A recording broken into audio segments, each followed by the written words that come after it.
بسم الله الرحمن الرحيم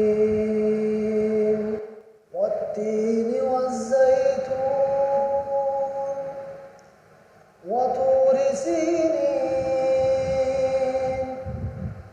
وهذا البلد الأمين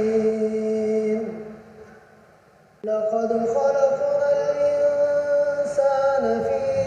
أحسن تقويم ثم رددناه أسفل سافلين